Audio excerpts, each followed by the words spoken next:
This is where the hole's going to be here. I'll start the thing up. It's called a digger. Hey, I'll drive it. No, you won't. I'll drive it. No, you won't. No, come on, Jim, let me drive it. I'm I want to drive it. Who's better at digging holes? Well, neither of us are dug hole, Jim. I'm doing it. Eh? I'm doing it. Oh, yeah, no, oh, yeah. Jim.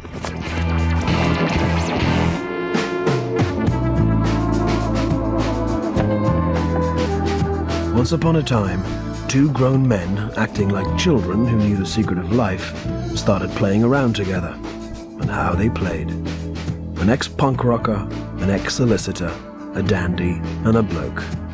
Vic Reeves and Bob Mortimer created a comedy out of all the comedy that had come before, and out of nowhere. This story of two curious men with a lot on their minds begins where all great stories begin. With a bang. I love you. But you did it. No, I wasn't looking in the eye. We hold hands quite often. Go on, You cheeky so-and-so. Pretend I didn't hear that. I don't blame you. Well, later on tonight, ladies and gentlemen, we've got a priest with some yeast in between his teeth and his friend called Keith, who's a hairpiece thief. I thought you might like some cigarettes. So how long you in for this time? 6 months. Are you all right in there? You are all right. They're looking after you. Yeah, not bad. I'm fed on raw chicken. Are you stood up or sat down? No, my head's severed. Oh. Within 10 years of meeting, Vic and Bob were the most popular cult comedians in the country, and just a small, weird step from being household names. Their comedy was physically funny and often quite traditional. They'd also played tricks of the mind. They were clowns, they were absurdists, they even fooled people into believing they were pop stars.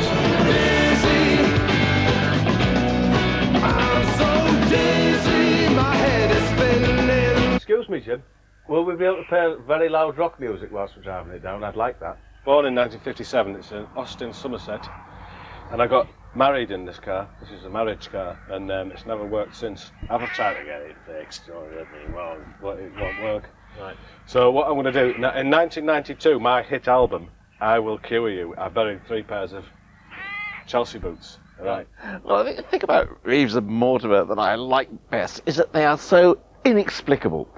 You just can't see where the comedy is coming from. It's like the Spanish Inquisition, nobody expects it. In a week which sees the release of their long-awaited album Pancake Day, and a week in which I put these colourful tassels on my handlebars, we take a retrospective look at the career of the popular singers Mulligan and O'Hare.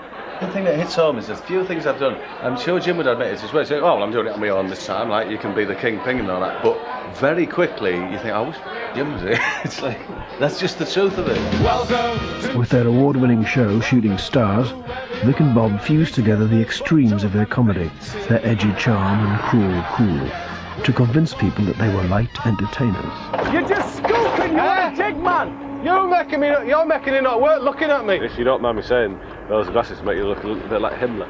Bob's got a depth to him which we've never plumbed, have we? Jim is all surface, isn't he, bless him? It's a very large surface. Jim is like Loch Ness. You couldn't cover the whole thing in like 3 days. Whereas Bob is like a very small well that just goes all the way down. Well, it's that film, The Abyss.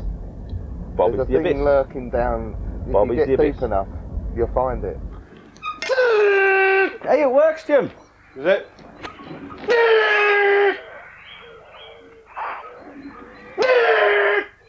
Yeah, you could murder anything with that, apart from, of course, the elephant with its very thick hide, or the croc, because of its sneaky ways. As much as I try and be clever, I'm still what one would call mainstream, the old end of the pier comic, really. And the Sun readers come and watch me. Where Reeves and Mortimer, I don't know, I hope they're not going to be what we call fashionable comics, where you suddenly everyone, oh, they're really great, and then suddenly, bang, forgotten. I hope there's a bit more to them than that. I did an award show with them, and they reminded me a lot of Morecambe and Wise. It's lovely to see you, anyway. And your name's James Moyer? That's correct. You, of course, are Robert Renwick Mortimer. That's right, yes. Why Renwick? It's the name of one of my Scottish ancestors. Which one? Renwick. Renwick, yeah. Is it Renwick or Renwick? Lord Renwick of Graham. Today, Vic and Bob are passing the time at Vic's house. They're going to write some material. As usual, making things up as they go along. Some of it might end up on the TV later. They've also decided to bury a car. The two of them didn't meet until they were in their late 20s. Vic wanted to be famous, a pop star, a performer. Bob was building a career and had never thought of performing. Now their comedy comes from performing for each other. Neither had any kind of show business background.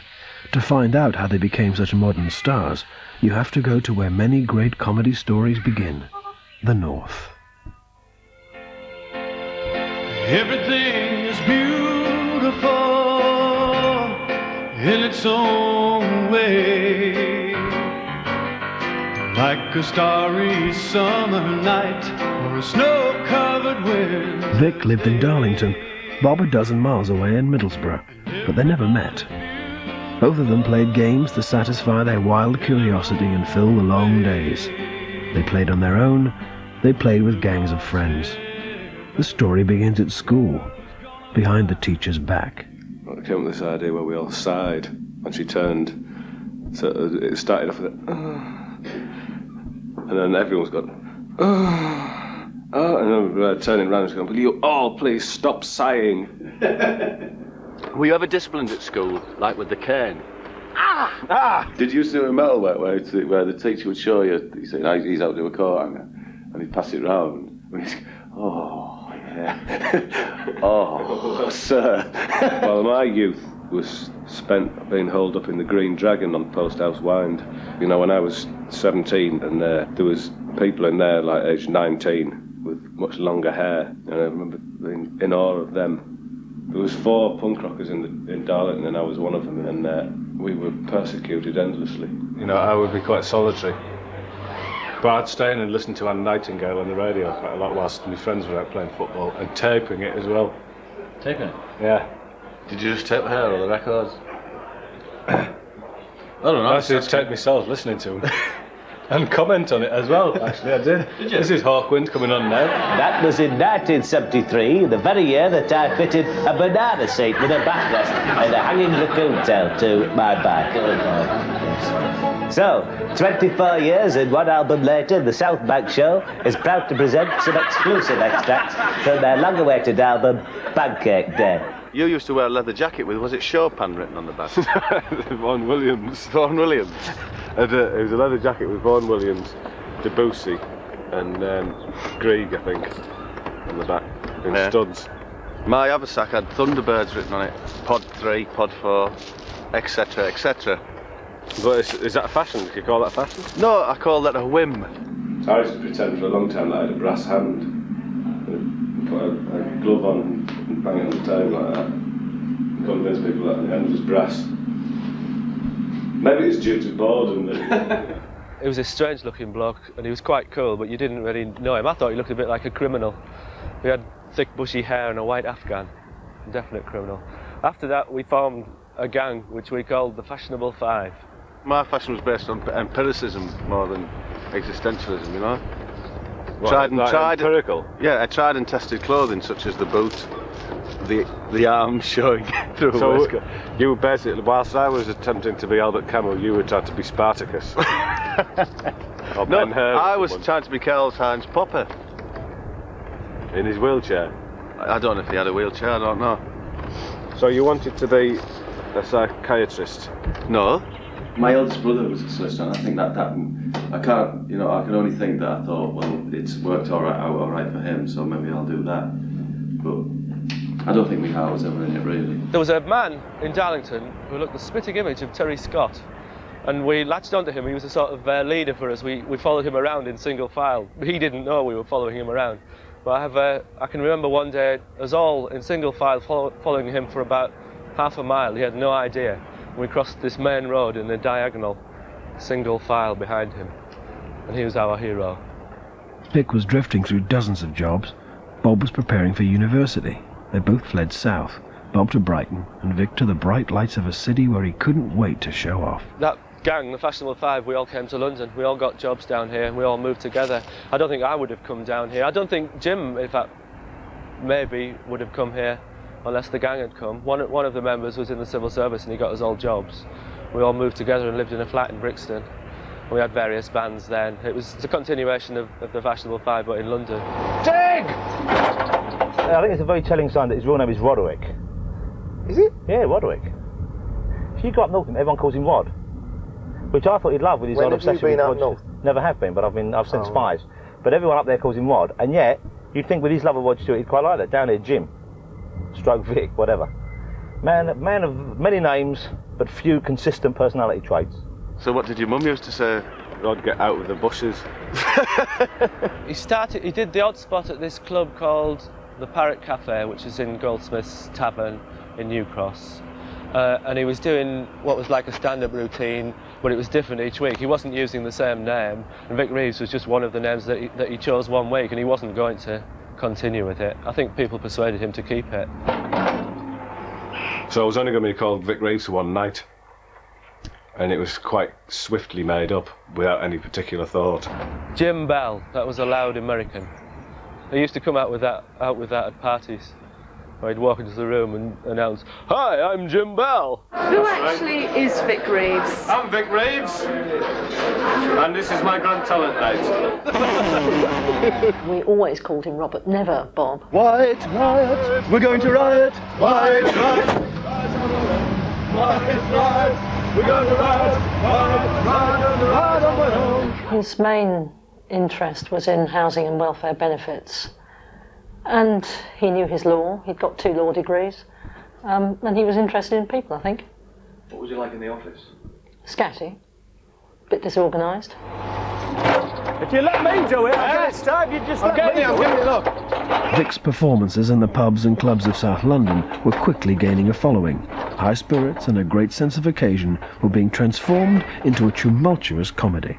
Bob came to see Vic perform, although he wasn't expecting much. What's the matter with that? Huh? You've not made it not work. Are you? You've made it not work. I bumped into someone from Middlesbrough I hadn't seen, who said he was going to this. Oh, I haven't seen you for a while. Would you like a drink? Oh, I'm going to this Vic Reeves thing. So, you know, I didn't know. I had no expectations whatsoever. I mean, I would have presumed he was just going to be a stand-up political comedian, really. And there was smoke, and this thing appeared on a chariot in a suit. And at the time, most comedians just stood in front of a microphone and shambled around in a horrible old Arsenal t-shirt or a political t-shirt, still under the influence of Ben Elton. And then for about 3 hours, he just proceeded to behave like an absolute maniac. Well, I am the master of grand talent. I am Britain's top light entertainer and singer and comedian. I'd never seen anything like it. And I walked backstage and said, I work for the NME, I want to do an interview with you. And I knew he was destined for greatness because he had a chequebook with Vic Reeves written on it. And he was already paying the staff 50 quid each, the people he'd humiliated.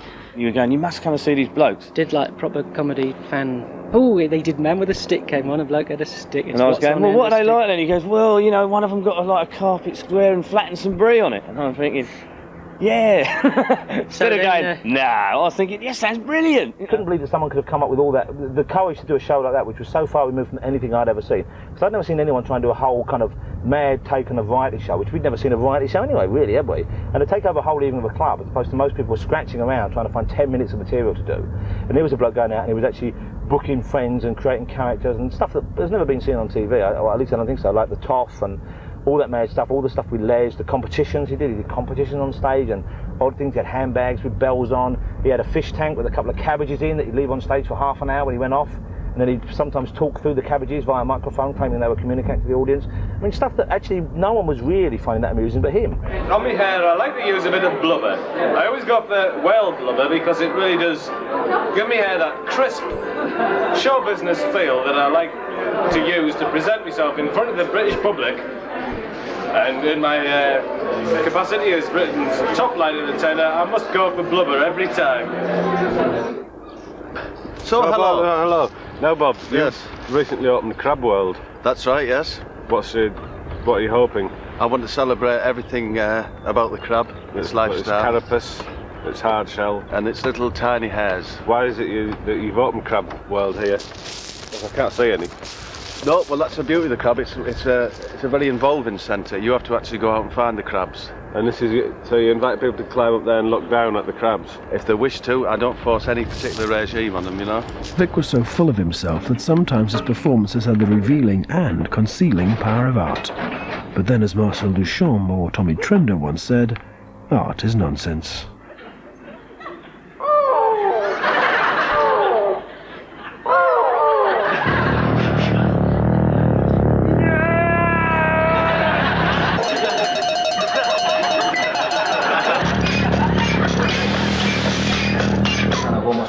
it's art, you know.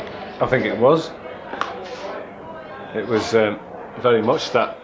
It certainly was the first day that I did it.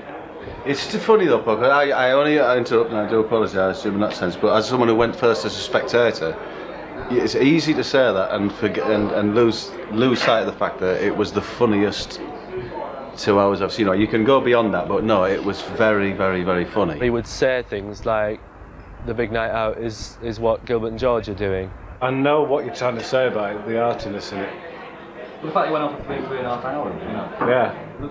It was an endurance that would test. last 30 years career, wouldn't it? Noel Joseph Boyd stayed in a cage with a coyote for about 3 weeks, you know. So Exactly. I mean, I often look at Jim and think, it's Joseph Boyd. You go to a Joseph Boyd exhibition, it just consists of carpet felt. Well, exactly. So there is a link.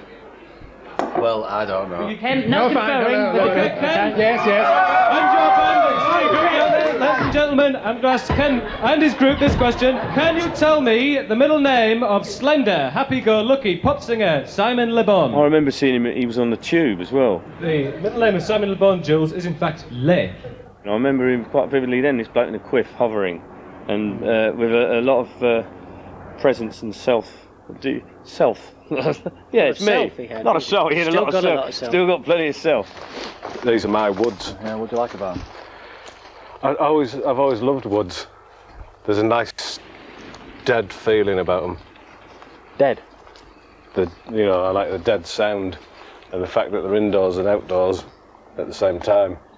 Is Jim a bit of a snob? Oh, tell us about it. I say, here comes Lord Snooty. I do, here he comes. There goes a Cockney layabout. me and you came up with some ideas for the next week. But that was the first time I met you. Before Bob arrived, it was like a weekly party for a gang of people in New Cross. And then Bob arrived and he worked so well with Jim that it became a proper act. And you knew from the start, Bob was really good at making Jim work. But what shall we do to make it a success? What shall we do to make it a joy?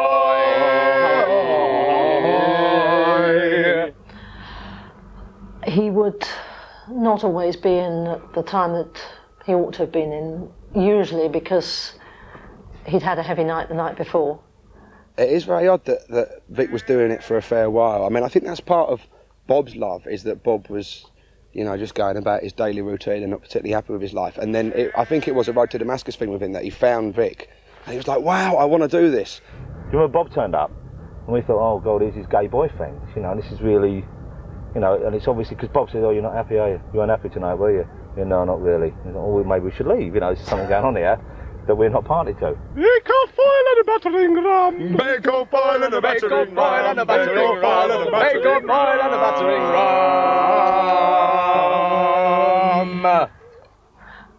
As I later discovered, I think a lot of the time when he was up at his desk on the phone, I think he was actually on the phone to Vic writing sketches. Because when we first met, we just started writing stuff together then. And it was probably a better laugh, so that's why it continued. And we do find exactly the same things funny, is the truth of it, isn't it? Yeah. Where is your perineum? Your perineum? No. In your chest? No. In your eyes? Oh, it's between your cobblers and your... Oh, right. Did you not know that? No, you told me. You've had one all your life as well. What do you do with it? What do you think then? Should we go up that lighthouse? Right, well, Mr. Moyer, let's try and gain entrance to this medieval pepper pot. Can we come and film in here? No, you can't. Why not? Are we not allowed? Is it interesting? What about if we gave you some money? We've got nearly £1,000. Would you like £1,000? Look, I'll show it to her. Or you can have, we've got the family-size jar of stuffed olives as well. Look. Look at the money. Come in, that could be yours. Oh, that's a no then, is it? Where do they actually keep the pepper? Beneath the mill? There's £20 coming through. But you could get to Cirencester on that National Express.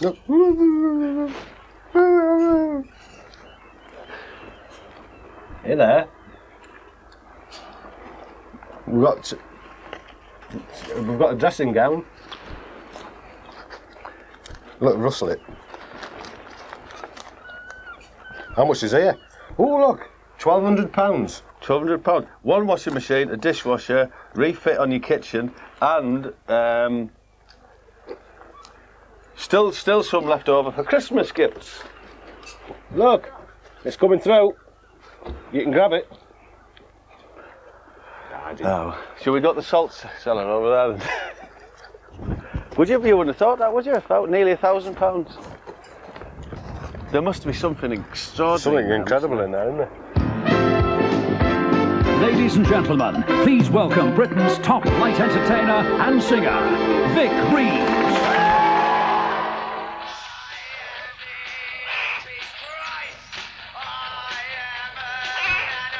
The Big Night Out leapt fantastically from the underground onto Channel 4.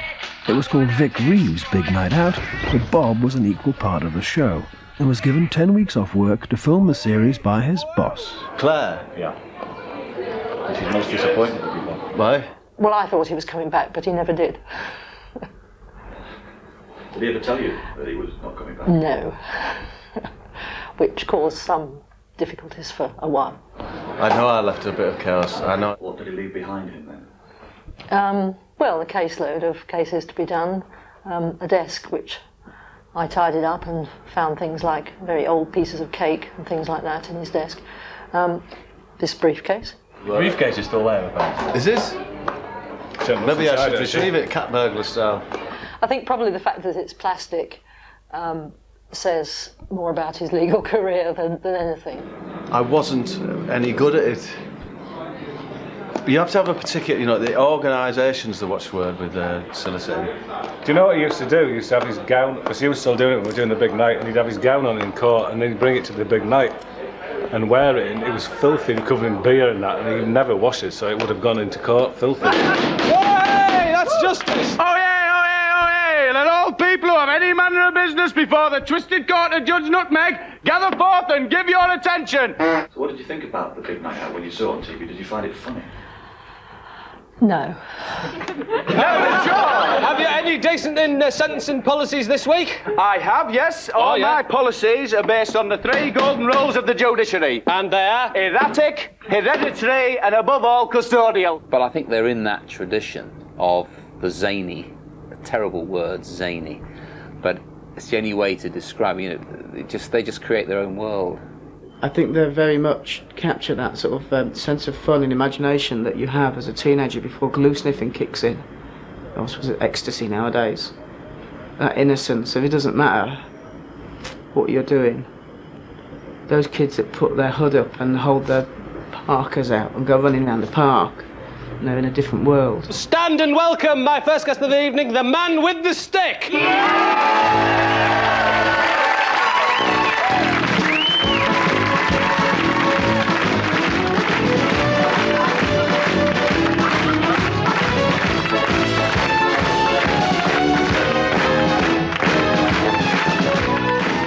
Remember, we were outraged because somebody suggested they should only do a half-hour show. They should, cut down their 2.5-hour show, and we were going, no, you can't do that. Look at it, the purity of it. And luckily, they took that advice and only did half an hour. What's on the end of the stick, Vic? We cry. Are you going to reveal what's on the end of your stick, man with a stick? You're not going to reveal it yet? Something interesting, no doubt. I remember watching it the first week, and I rang in the duty log to complain because I thought it was the worst thing I'd ever seen. I thought it was disgraceful, and I watched it the next week thinking they can't show this again. And then I kind of begin to Oh, I see, I get it. And then, of course, by the end of the series, an addict, you know. We've got a thimble near a baker's footprint. Wendy Richards pulling a cup out of a policeman's stomach. All the reasons I didn't like it on the first week were the reasons I did like it in subsequent weeks. The self-indulgence, or the apparent self-indulgence, at any rate. You would not believe it, ladies and gentlemen, out the back just now, Cliff Mitchellmore, running, bobbing along with this little sort of like wheelbarrow full of yoghurt, all these tiny little witches hovering above it. I swept along with it, and I specifically remember at that time going to college, starting up, and building a couple of friendships on the fact that other people also liked the show, or loved the show, really. You couldn't like it, you loved it or hated it. What we've got here, El Diablo at the chiropodist's having some lodged pasta removed from his hoof. El Diablo, or the devil. Do you consider yourself a surrealist? I don't really know what that, I wouldn't like to want to know what that means, because I think it suggests that you're trying to be something. So no. Would you rather your company have no meaning? No, it has meaning, but it's disguised, veiled meanings. It's a cross between, a lot of the stuff we do is either very obvious or very obvious and veiled. Does it take you by surprise when this stuff appears? No, it just comes out, and the words and the connections are there, but it depends whether they sound good together. Is that what it's about? Just sound? No, there's a lot more than that, and it's very difficult to describe it and explain. I don't really know myself. I'm loath to think about it. Well, I've never, ever since I was a child, wanted people to think that they knew me, so they could expect something. So it's always, I suppose I've always been, especially with characters, we've made them into things that people wouldn't expect. So you wait till you think people know them, and then destroy the images by turning them into something else. So that's a sort of, that's probably, that comes out of me, not wanting people to get into me. Do you consider yourself an eccentric? No. Just, I would consider myself somebody who's interested in things, but not an eccentric. Interested in eccentricity? I'm interested in eccentricities in everything, really, people and things. But that's, just like oddness. Some people get the kicks from odd sexual things, I get mine from odd visions. But these ears here, they look really realistic. What are they made of? No sacrifice is too great. Jesus. Vic's real obsession is grandiose gestures, I think. He if you've been if you've done anything that is quite unusual, if you play water skiing or something like that, he will be the world champion at it. Whether he's ever been or not, that's the nature of his mind. And Bob's real obsession is far too grotesque to talk about in front of the camera. Seriously, there's no pun intended, no jest. I really can't. I really can't. Le arrête! Le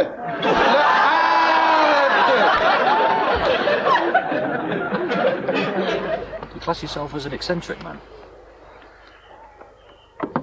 No, not at all. I think I'm very staid, really. You can see the layer of soil, which is probably Jurassic, or maybe the Cretaceous period. What, the darker stuff? Yeah. Neolithic, anyway, definitely.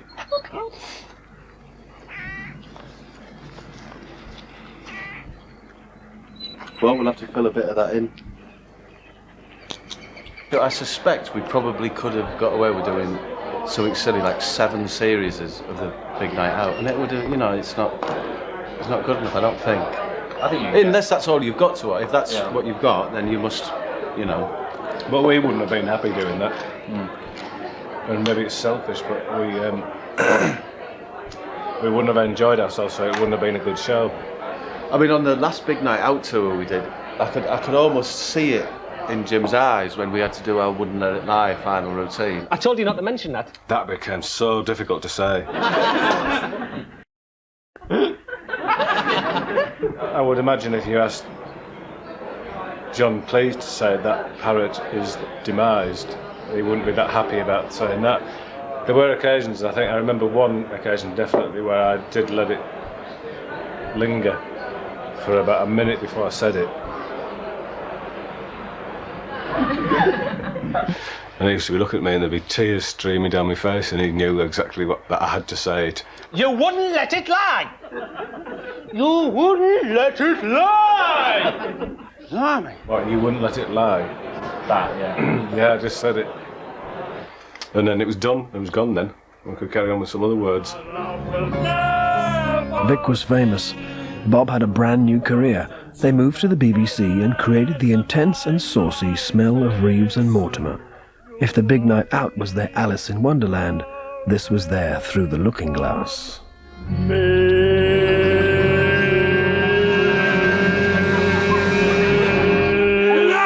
Did you know that when a baby does that, they're trying to reverse time?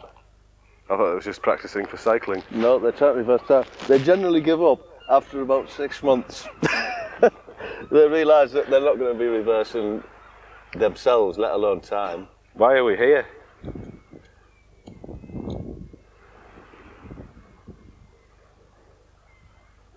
Well, that's a very grand question to pull out of the bag.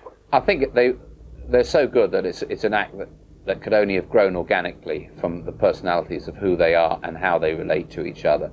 They're probably too young, really, to understand where they are in the lineage back from Abbott and Costello, Laurel and Hardy, Jewel and Morris, Morecambe and Wise, Rowan and Martin, Mike and Bernie, whoever, two Ronnies. That's which it was with Vic Reeves' Big Night Out. Yeah. It wasn't Bob playing loads of secondary characters. They were there together. Why out front, the two of them? Cool air. You know, that was a surprisingly easy move forward. Cool air. Which a lot of acts only would have made. So I think that speaks a lot of like both Bob's talent and Jim's. Where things come from when you get sort of, it's surreal humour. It's the conjunction of two disparate ideas. Which instead of making poetry, making a metaphor, it makes you laugh. And where these ideas, where they come from, I think, in a way, I suppose, everybody hopes and prays to never find out, because once you find out, it becomes kind of predictable. I certainly think with Reeves and Mortimer, you can't see where they got these ideas from. And a lot of the time, I think it's silly for being silly's sake, and there's nothing wrong with being silly. What a funny looking chair. Hello, Quentin. Hello, my dear fellow. How are you? Hello. And what have we got here? Why don't you take a look for yourself? My God! It's not, is it? I rather think it is so. How innovative. Let's take a slice. No, don't do that. Oh, very good. We have no other option. Push! God! I think you might need some assistance. How important has booze been today for me? Very. I don't know. I don't think they're raving alcoholics, which a lot of comedians are. I think they just like a good drink. But when we did it at the pub, at the Goldsmiths Tavern, we were invariably drunk. So we just recreate that feeling. Yeah. I suppose it gets rid of nerves, but that's how it's always felt. We've never gone on stage sober, I suppose, is the answer to it. So I suppose you feel you're actually doing that for the first time. You know, there's Benny Hill in there, and I don't think they have no pride about the whole thing. They would always work hard, but they would never be, not pride, pride's the wrong word, snobbery. They'll never have any snobbery. They'll always say, no, if a fart, it will work there, and it'll get a laugh, let's do that. Let's not get carried away. I know this is a lefty programme, but Christ.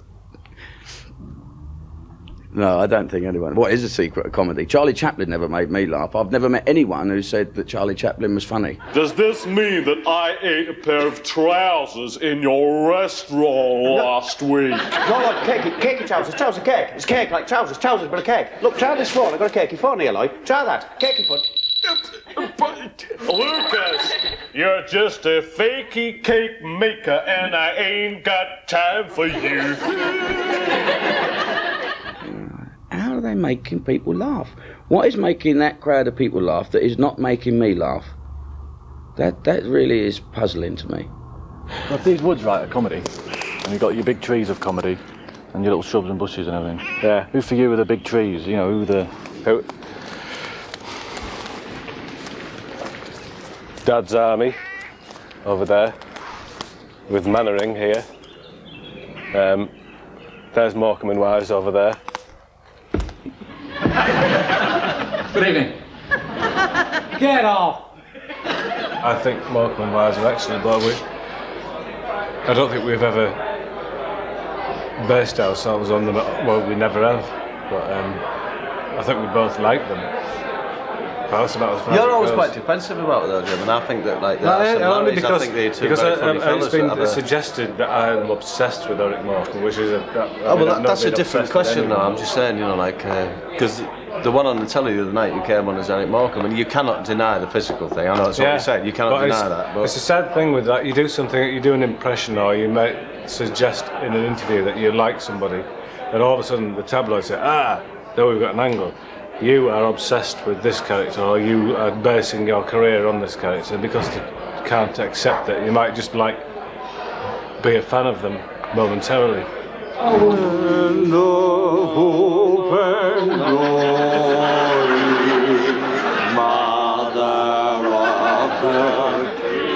Well, that's enough. That's enough. So off you go.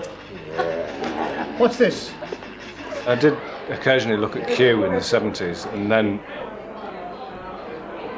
probably at the start of the 90s I got all the Qs on tape, and I'd never noticed it was such a... It was a great show. Good evening. If you don't clean your teeth. no, the stuff we've done that is not theft from Spider-Man, but certainly inspired by it very directly, you know.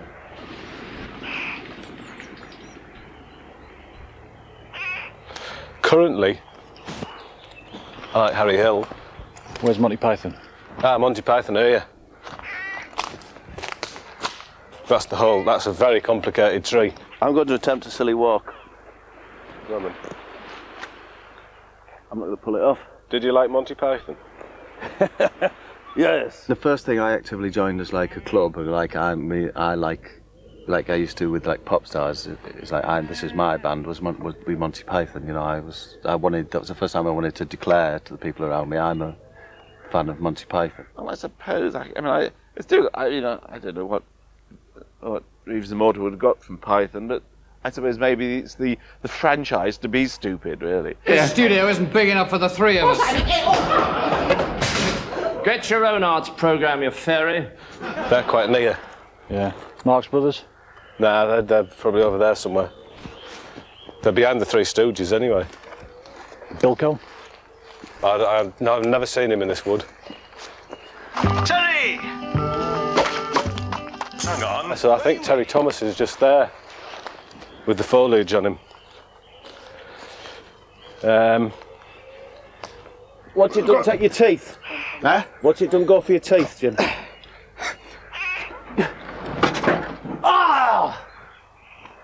And where are you and Bob?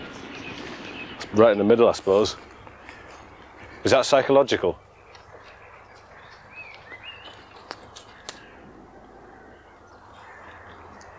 There's Bob.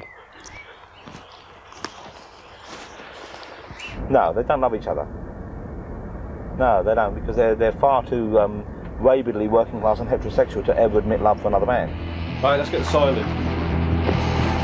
Vic has always gathered gangs around him in his pursuit of fame and novelty. Bob's many characters make him a gang all to himself. To break into the mainstream, to see what would happen, they use shooting stars to create a new gang out of all the show business personalities crowded onto British television. This hyper show lined up celebrities to be gently victimized, but there was no shortage of volunteers. They queued up to offer their services, but Vic and Bob were very choosy about who they had on. Ladies and gentlemen, welcome to the celebrity TV quiz, Shooting Stars.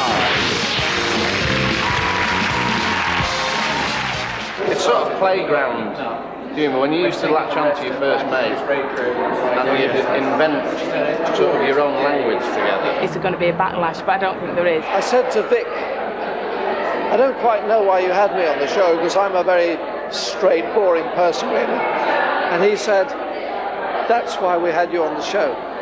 I bet they rehearsed for minutes. I thought they've asked me on the programme to rip the piss out of me. With the prize being to put a big ginger wig on, crawl in and out of a viaduct, catch mice in your hair and shake them into a potty. You don't get much of that on telly. I personally don't find them particularly funny.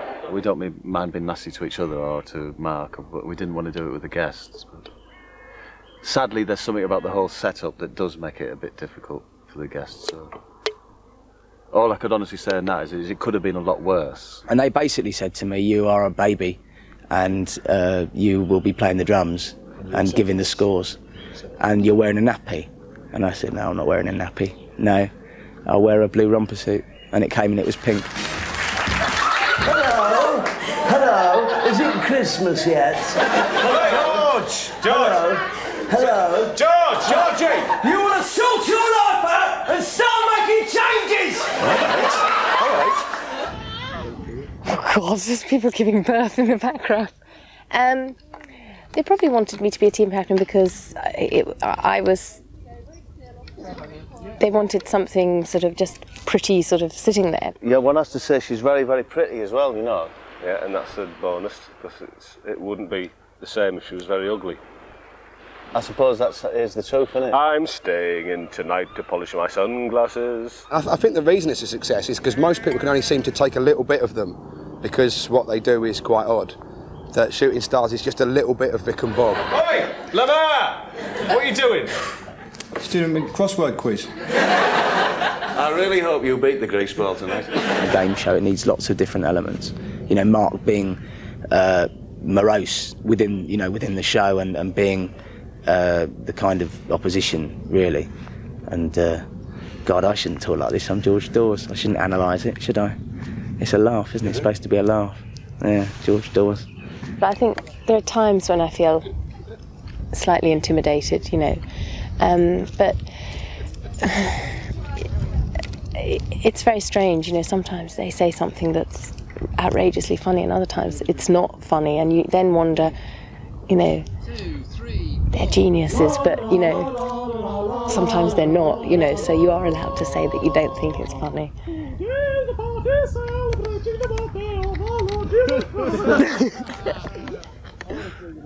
Jim's still got his handbag with him, yeah.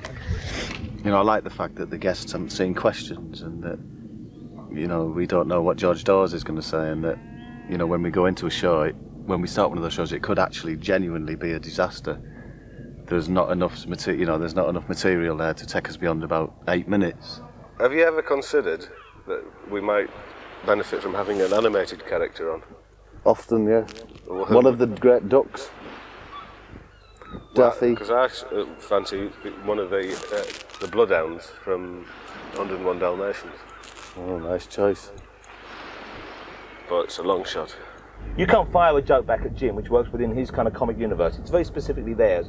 So you have to kind of go along in a good-natured way and realise that you're not really part of the joke. You're kind of almost... You're not part of the joke knowingly. It's like they're not so much laughing at you, but laughing towards you, if I may quote Homer Simpson. Who's been the best guest on Shooting Stars? Gordon Knowledge. Gordon Kryptonite. Gordon Stin. Trevor Gordon? Gordon K. Gordon. Go on. Gordon. Just call him Gordon. Friends, you know. Gordon from the Krypton Factor. Gordon Lewis? What's he called? Gordon Byrne. I think it would be nice to see Gordon compromise. Yes, Gordon. Do you mind? Gordon Burns, come join me as we take a journey to the Wall of Dog. Just imagine saying this to somebody who's never seen the show. Well, Vic and Bob built a wall with dog food cans. They crouched behind it. I had to stand the other side. They then put detergent bottles up on the wall, which I had to knock off with a trombone, providing it was playing a note, unless it was a Jif bottle, in which case I was to miss it. Now, people think, what is this show?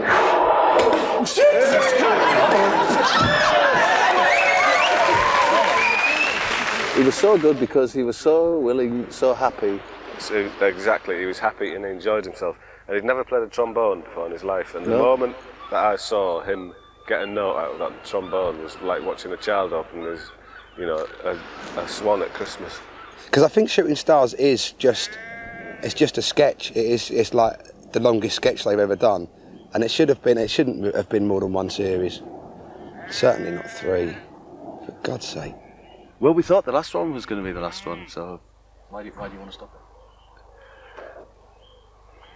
I think that we've got some funnier things to do, you know, we can only go with our instincts. I think probably you owe it to your audience to move on. If you're worth broadcasting, you know, and worth being invested in by these people, then I think you've got to be able to come up with new and different things all the time. I think it's a bit of a responsibility to do that.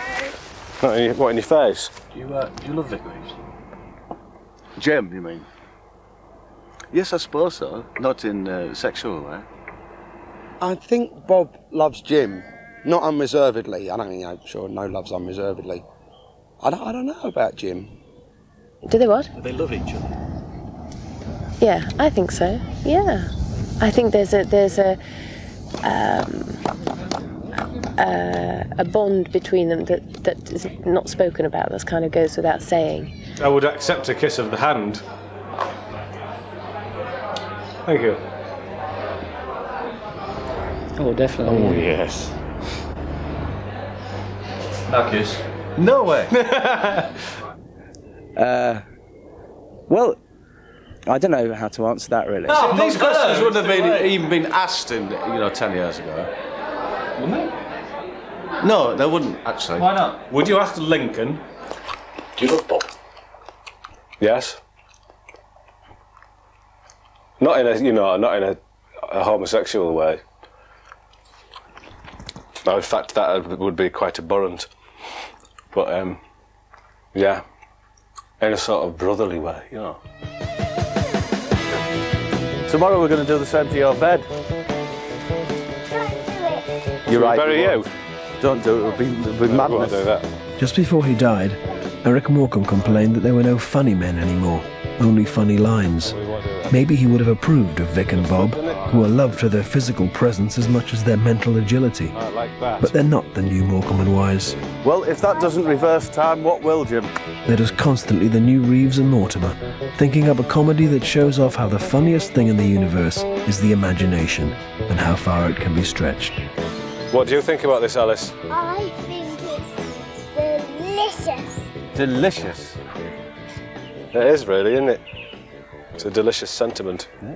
Shall we sing? My donkey, he don't like his pancakes sweet. My donkey, he don't like his pancakes sweet. My donkey likes some savoury. He likes his pancakes and gravy.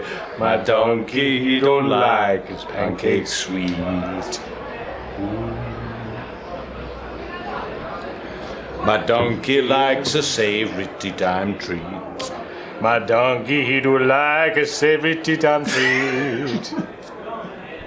Give my donkey sweet things. My donkey, he say bad things. My donkey, he likes a savoury treat. It does though. My donkey.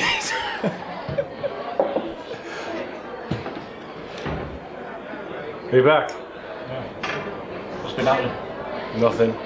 I'm a dirty man. Is that what you want me to say? I just think you could wash your t-shirt a bit more.